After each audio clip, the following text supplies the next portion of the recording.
I'm supposed to be vlogging, but I'm not. I don't know what's happening. It's Tuesday, by the way. Now I'm gonna go to order my food, make a summary, maybe speak to you guys later. I don't know, but it's Tuesday, second week back on campus. I don't know. I don't know actually. I'm feeling kind of sick. I'm so tired, but it's Tuesday. From a day job, running fast from the way it was, jump quick to a paycheck, running back to the strip club. I'm never going back, never going back. No, you can't make me. Never going back, never going back. They never take me. I've been enough of petty dudes. I've had enough of shitty news. I had a thing for dirty shoes since I was 10. Love dirty men alike. Ooh, better day than cash today. Ooh, I just take it day by day. Ooh, never hearing what they say. Ooh, I just do it my way. All I got is these broken clocks. I ain't got no time, just burning daylight. Still love and still love and still love and still love, still love, still love and still love and still love. Nothing but love for you. Nothing but love. Nothing but love. Hi guys, welcome to Thursday, the following week. I don't know what the date is, but I'm writing. Oh, I think it's the 1st of August actually. I'm writing a test for 317 today. So yeah, I'm late, like 15 minutes late. But it's not figure, guys, doesn't matter. I'm so tired, I'm so over it. Can't even get it done. So you present the final grade. Just you know. Hey guys, I just want to take a minute just to say thank you so much for watching. I hope you enjoyed the vlog. This is the end. I know it's very, very short, probably the shortest I've ever done, but yeah, such is life. So I will just be breaking down what we did for the past 2 weeks. So we did an introduction to research methods, which is a 10-day program. It's called Llarie 317 in our course at the 317 in our course at the current moment, because it's a block module. So we basically just did this module only for the past 10 days, literally, with the expectation being that it's 50% a workbook that you do individually, and then I'll break that down in a second.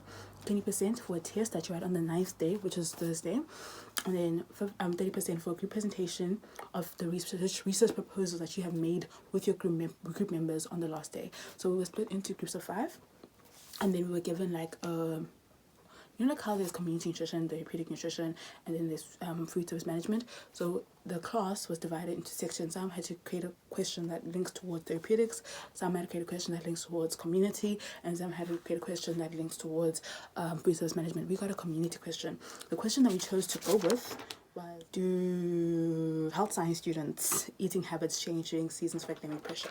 So for that question, we had to first construct it as a group on our own, and then we had to decide whether it's relevant or not using the different methods that they told us to use to figure out whether or not research is relevant or worth pursuing.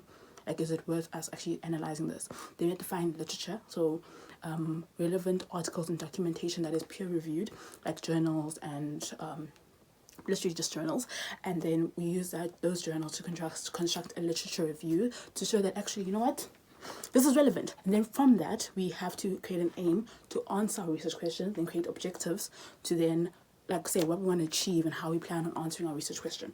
Then after we have done that, we need to choose a method of research approach, and then that's usually like quantitative or qualitative. Quantitative means we're measuring numbers. Qualitative is like you know, feelings, things that you can't really count, you know, like, yeah. So then you also choose you choose a study design And then you choose a sampling method, a data collection method, and an analysis method. So it was all like basically one day of doing each thing. I hope I'm still making sense. Probably not, but yeah. Such is life. I'm not a lecturer. I'm just a girl explaining the past 2 weeks that I've had. And then we also had to choose approve the rigor. So basically saying, is the study that we're planning to conduct based on the method that we've chosen, is the study reliable, valid, and trustworthy? And then we got introduced to the idea of ethics and how it always needs to, as soon as you involve people, there must be some kind of ethical approval in some kind of way. And then that is all that was in the workbook. So the workbook, you hand it individually, it's 50% of your final mark, but you fill it out, and then with some of the things you will do with your group, then add to your work group, add to your workbook, and then it's a 30% for the presentation where you present your question and the research proposal, like how you plan on basically conducting the research to answer that question that you formulated with your group members. And then we had to do like a bibliography where when we did the literature review, right, we had to find journals, right? So everyone found 2 journals, and then you basically broke down those journals and explained, this is the journal, this is what the study is about, this is how they did it, this is how they did the data collection, this is how they did their sampling, this is how they did their data analysis, this is what they found, and this is why it's relevant to my question and how it's going to help me answer my question. Because if you look at previous information in previous journals, it helps you be able to formulate your study easier because you know how the people that have done your study before have done it. Let's say you want to do something in Cape Town, if someone has already studied in Johannesburg, you don't have to reinvent the wheel and like start from scratch. You can take inspiration and make sure to mention the people that did it in Johannesburg and say, because they did it that way, it gives me like validity, it gives me reliability, it shows me that, okay, cool, that works, it should work here, and I'm going to get different results, not because it's me, but because they did that in Joburg, but we're doing it here, you get? So yeah, we had to learn how to link aims and objectives and understanding just the difference in all the different terminology. I would rate this course a 4 out of 5 simply because I feel like it was a lot of work in a very short space of time. It was very overwhelming given the fact that we had to work in groups, guys. Group work is insane. Like, group work is so crazy. I don't think, even when I'm like an actual adult in a dietitian in the real world, I don't think I'm ever going to get used to group work. Because even like group work in the house, just having siblings, that's group work every single day. Having a family is group work. Going to church, is group work. Group work, just like, it's everywhere. And as I've grown older, I really more enjoy having the control and autonomy to do things on my own. But when you're in a group, you kind of have to, what is that? Sorry, but you kind of have to like be willing to be vulnerable and trust other people to do their part and believe that they're going to actually have your 6. And there's no way to guarantee that they will have your 6 or not have your 6, but you kind of have to always be proactive in your part and doing your part. And I mean, I personally, I'm a very like controlling person, so I struggle to let go of control. I struggle to allow other people to do things that I can't do for myself. And when you have to trust someone else, for me personally, trusting other people is really, really hard. And I think that's what I take away from this module, that I really struggle with the idea of people being calm around me. If they're not calm, people also telling me what to do. Like, it's that balance. I don't want to be told what to do, but I also don't want to tell other people what to do. I kind of just want us to all do our thing, but then somehow all magically works together, which is insane, because this balance between, you want to be liked, so you kind of like are submissive, but you want to be liked, so you kind of like give direction, but you also don't want to not be liked, so you don't want to just be a yes ma'am, you know, but you also don't want to be an authoritarian. It's about just finding that balance. It's like not like feeling like you're doing all the work or you're doing absolutely no work and everyone is doing the work for you.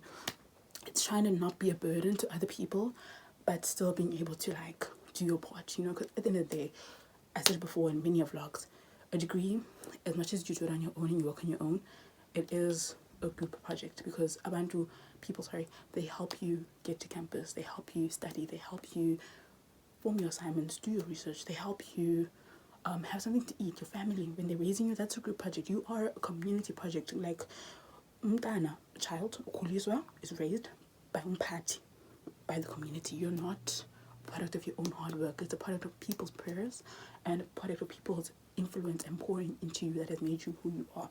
It's your experiences and everything. So I think that this module in particular was a nice reminder of that sometimes there are going to be situations where things are going to happen quickly and you have to react quickly, first of all.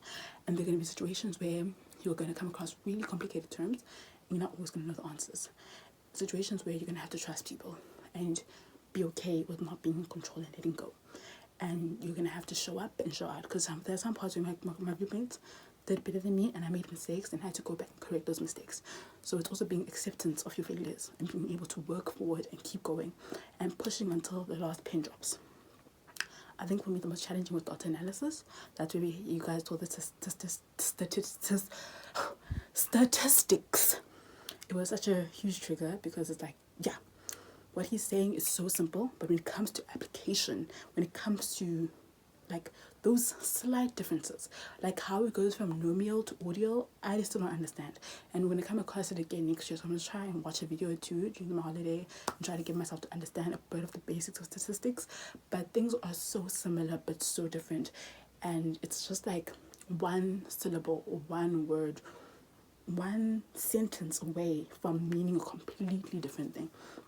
So it just reminded me how technical this degree is. And you know what, I honestly am not ever, probably, I don't know, but I doubt, I'm not one who's keen to explore the world of research, but I do know that I want to get my master's someday. So I need to be a bit accepting of it, especially since I'm going to have to do it for a whole year next year.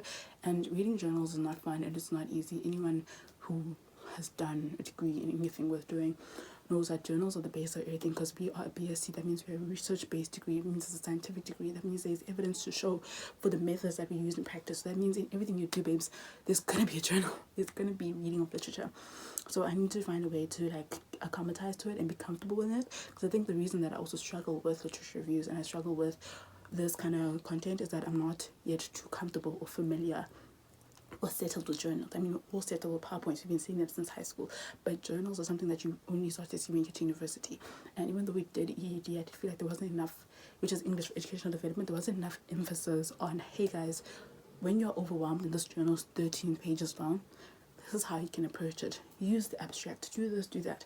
Because sometimes just the sight of a 15-page document can be so off-putting that you just really close your laptop.